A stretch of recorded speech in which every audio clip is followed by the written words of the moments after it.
Pour ne rater aucune de nos vidéos, n'oubliez pas de vous abonner et d'activer la cloche. Moi, ma veste, elle est immaculée. Parce que j'ai une éthique, j'ai une morale, que je m'y tiens, et que moi, quand je réclame l'éthique et la morale, je me l'applique à moi-même. Elle risque gros, très gros, Marine Le Pen, dans le procès des assistants parlementaires du RN.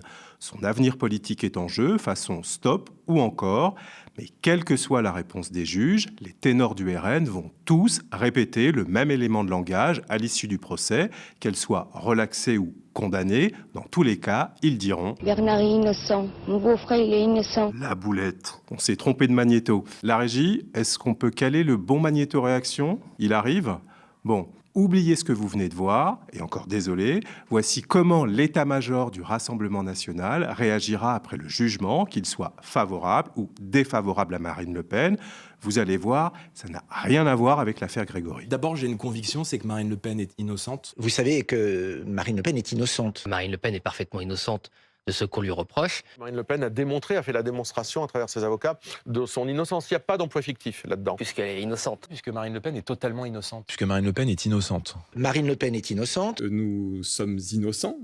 Marine Le Pen est innocente. Marine Le Pen est innocente. Même si elle est déclarée coupable fin février, elle est innocente. Mais bien sûr qu'elle est innocente. Marine Le Pen est innocente des faits qui lui sont reprochés. Ouais, la régie ? Ouais, je comprends la confusion. Oui, c'est assez ressemblant. Ouais.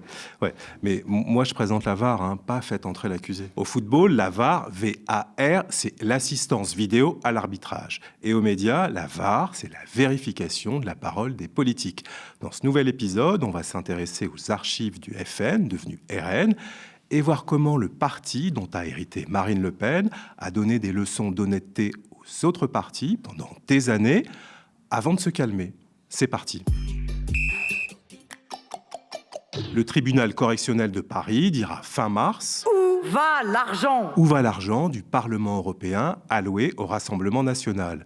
Le parti de Marine Le Pen est accusé d'avoir mis en place un système d'emploi fictif entre 2004 et 2016. Concrètement, on parle des assistants parlementaires payés par le Parlement européen pour aider les eurodéputés dans leur travail. Ces assistants auraient en réalité été employés par le Rassemblement national pour faire fonctionner le parti. Pour le RN, cette pratique serait légale, mais l'accusation considère qu'il s'agit là d'un détournement de fonds publics. Ce détournement présumé de fonds publics aurait permis de renflouer les caisses d'un parti alors endetté. Comme le montre ce courrier adressé par le trésorier du FN à Marine Le Pen, que nos équipes ont consulté. En 2013, les dépenses ont été mensuellement de 100 000 € plus élevées que prévu. Ces dépenses ont donc tendance à déraper. Nous ne nous en sortirons que si nous faisons des économies importantes grâce au Parlement européen. Jusqu'au jugement en première instance ou en appel, Marine Le Pen et les 26 autres accusés sont considérés comme innocents.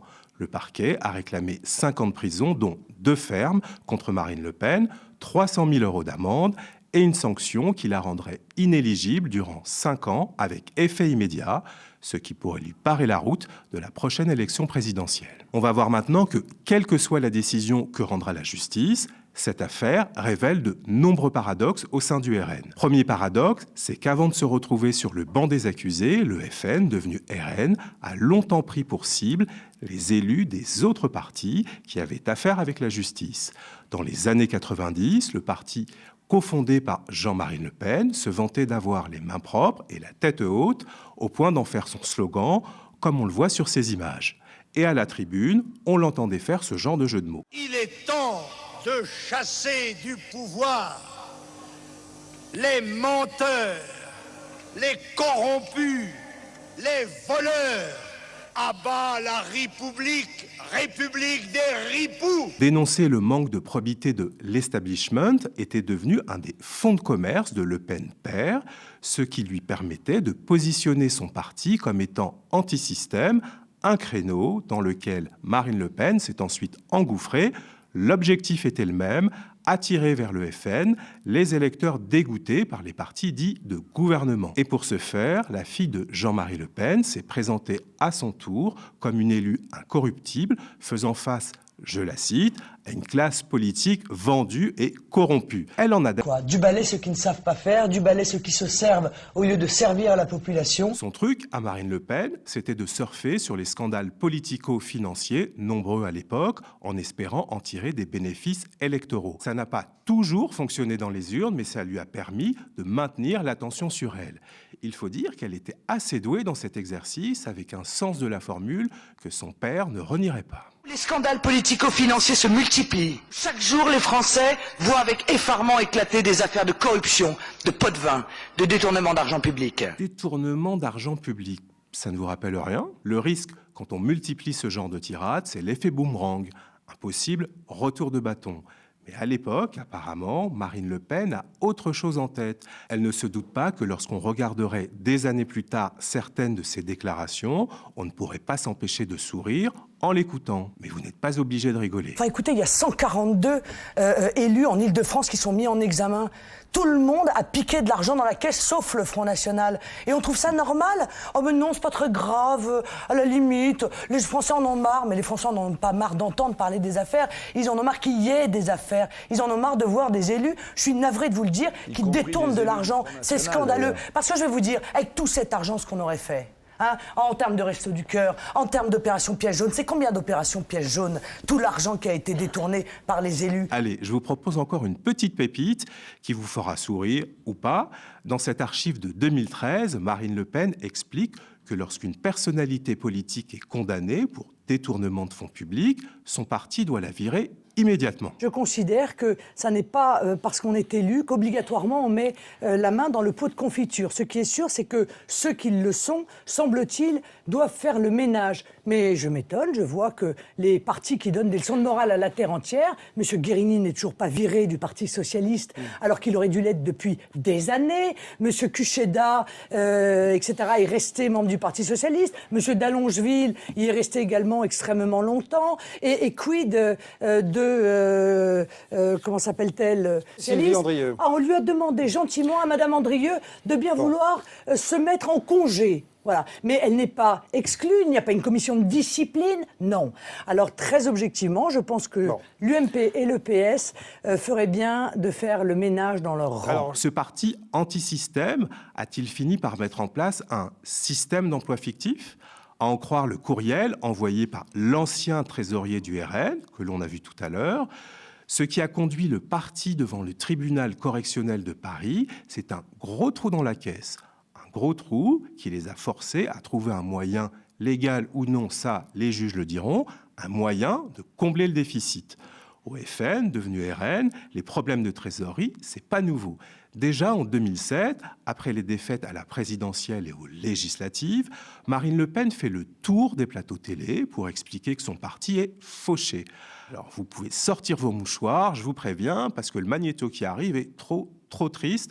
Regardez comment Calimero a pris possession du corps de Marine Le Pen. Le Front National a vécu, à la suite de ces deux échecs électoraux, des difficultés financières qui sont importantes. Le Front National a une reconquête à effectuer. D'abord, il doit se remettre sur pied sur le plan financier. Les temps sont durs au Front National, le parti rencontre de grosses difficultés financières. C'est honorable, moi je crois, d'être dans des difficultés financières pour un parti politique. Ça prouve comment on n'a pas touché d'argent. Où en est le FN niveau finance? Il paraît que vous n'avez plus d'argent. Nous avons une subvention qui s'est réduite, effectivement, de manière assez lourde. Eh bien, écoutez, voilà, on fera avec. On fera des campagnes de pauvres, je l'ai dit, mais les Français sont pauvres, ils nous comprendront. Ils savent comment on fait. Système D. Système D qui deviendra ensuite le système P. P comme pompe Afrique grâce à la cagnotte du Parlement européen. En tout cas, on peut se poser la question en relisant le mail du trésorier du parti. Son livre, publié en 2012, intitulé « Pour que vive la France », Marine Le Pen dégaine son arme fatale pour restaurer la morale dans la classe politique. Dans un chapitre consacré à l'urgence de moraliser la vie publique, Marine Le Pen écrit page 196 que la France attend une vaste opération main propre et que l'arme de l'inéligibilité devra être utilisée avec beaucoup plus de rigueur. Et en 2013, elle enfonce le clou sur Public Sénat et Radio Classique. Ça commence par un premier coup de marteau, une séquence qui pourrait devenir collector. Moi, j'ai entendu le président de la République dire « Oui, ce qu'il faudrait, c'est rendre inéligible la vie ceux qui ont été condamnés pour corruption et fraude fiscale. Ah bon? Et pourquoi pas le reste? Mais alors pourquoi pas pour favoritisme ? Pourquoi pas pour détournement de fonds publics ? Pourquoi pas pour emploi fictif ? Bah oui, pourquoi pas rendre inéligibles à vie les personnes condamnées pour détournement de fonds publics et emploi fictif. Elle est quasi prophétique, cette idée de Marine Le Pen, non ? Ok, ça peut paraître sévère, mais elle a de solides arguments. Écoutez-la remettre un bon coup de marteau. Quand allons-nous tirer les leçons et effectivement mettre en place l'inéligibilité à vie pour tous ceux qui ont été condamnés pour des faits commis grâce ou à l'occasion de leur mandat ? À la même époque, sa nièce, Marion Maréchal, n'était pas en reste. Pour moraliser la vie publique, regardez ce que proposait la députée FN pour sanctionner les politiques reconnus coupables, par exemple, de détournement de fonds publics. Je crois que les sanctions, malheureusement, ne sont pas à la mesure souvent de la gravité des affaires. Moi, je suis pour une inéligibilité à vie. C'est pour vous dire simplement, parce que ça m'insupporte de voir que certains, qui de manière générale d'ailleurs ont du sursis, ne font jamais du ferme et se contentent de payer une amende, puissent recommencer à se présenter dans les années qui suivent. Enfin ça, c'était avant. Bien avant que le parquet ne réclame que Marine Le Pen soit rendue inéligible pendant 5 ans, avec effet immédiat, comme le prévoit la loi. Et regardez maintenant le revirement spectaculaire de Marion Maréchal lorsqu'elle est venue au secours de sa tante après le réquisitoire des procureurs en novembre dernier. Vous allez vite comprendre qu'il y a un avant et un après et aucune cohérence entre les deux. Moi, je suis pour une inéligibilité à vie. Moi, je considère que cette peine d'inéligibilité ne doit pas pouvoir être prononcée en France. Moi, je suis pour une inéligibilité à vie. Moi, je milite pour que la peine d'inéligibilité soit sortie des options du juge pour les condamnations d'élus. Ça m'insupporte de voir que certains, qui de manière générale d'ailleurs ont du sursis, ne font jamais du ferme et se contentent de payer une amende, puissent recommencer à se présenter dans les années qui suivent. Ça n'est pas à la justice de décider qui a le droit de se présenter ou non devant les Français. C'est aux citoyens de décider s'ils renouvellent ou pas leur confiance à leurs élus. Je suis pour une inéligibilité à vie. Je défends l'idée que cette peine d'inéligibilité doit être sortie de la loi. Comme j'ai l'habitude de vous le dire, surtout ne reproduisez pas ce genre de cascade chez vous.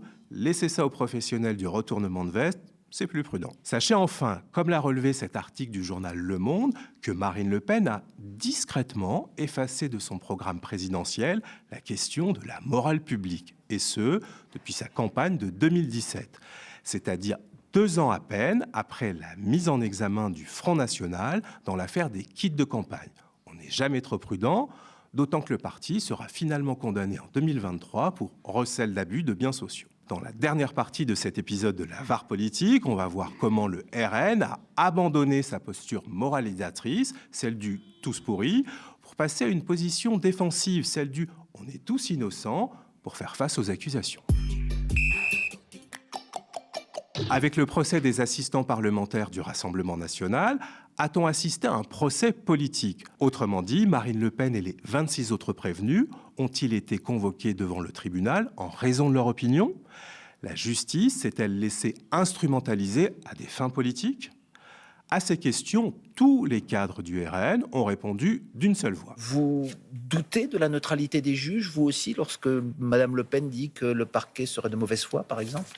Écoutez, c'est un procès politique, oui, comme elle a l'air de le laisser entendre. C'est malheureusement, la justice n'est pas aveugle et indépendante. C'est malheureusement un procès politique tenté par nos opposants au Parlement européen. C'est un procès politique Bien sûr que c'est un procès politique. Et d'ailleurs, l'Union européenne s'en cache à peine. C'est un procès politique qui se tient en ce moment ? Oui, bien sûr, c'est un procès politique. Ce procès a été initié par le président socialiste Schulz. Là, avec cette thèse du procès politique, on va observer le dernier paradoxe qui touche le RN. Et c'est sans doute le plus sensible. Cela explique pourquoi Marine Le Pen avance avec beaucoup de prudence sur cette question. D'ailleurs, lorsque le média l'a interrogée au dernier jour du procès, elle a un peu joué sur les mots devant le micro de Lisa Lapp en refusant de parler de procès politique. Mais elle a ensuite laissé son avocat dire l'inverse quelques minutes plus tard sur France 5. Est-ce que vous dites toujours que c'est un procès politique ? Je n'ai jamais dit ça, donc je ne pourrais pas continuer à le dire. Vous dénoncez un procès politique de la même façon que Marine Le Pen l'a fait. Je dénonce simplement un procès politique fait au FN. J'ai dit que c'était un procès qui était fait par des politiques à des politiques, voire à la politique. Procès politique, pas procès politique, on vient d'admirer la répartition parfaite des rôles entre Marine Le Pen et son avocat. Ce « en même temps » permet en réalité à Marine Le Pen de temporiser. Cela lui permettra de dévoiler le fond de sa pensée, qu'après le jugement, c'est plus prudent. Mais un des porte-voix du RN a déjà révélé quelle est la stratégie du parti. Même si elle est déclarée coupable fin février, elle est innocente. Mais bien sûr C'est qu'elle est votre innocente. distinction. Marine Le Pen est innocente des faits qui lui sont reprochés. Donc c'est Et pas, moi, c'est pas la je ne vais justice qui pas- décide, c'est vous je qui ne vais décidez pas- de l'innocence de Marine Le Pen. Eh ben, en l'occurrence, pour investir un candidat, on décide si oui ou non ce procès relève de la justice ou s'il relève du procès politique. Vous l'avez compris, c'est très simple. Si Marine Le Pen est relaxée, comme ça a été le cas pour François Bayrou dans une affaire similaire, alors le RN ne se plaindra pas d'avoir subi un procès politique. Dans le cas contraire, si elle est condamnée, on n'a pas fini de les entendre. Voilà, cet épisode est terminé. Ah oui, pardon, j'avais oublié la bourde de Jordan Bardella.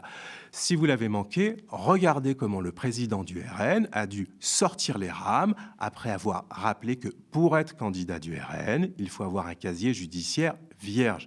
Mais comment faire pour la prochaine présidentielle si jamais Marine Le Pen est condamnée? Ce dernier paradoxe vous est offert par Jordan Bardella et son rameur. Ne pas avoir de condamnation à son casier judiciaire est pour moi une règle numéro 1 lorsqu'on souhaite être parlementaire de la République.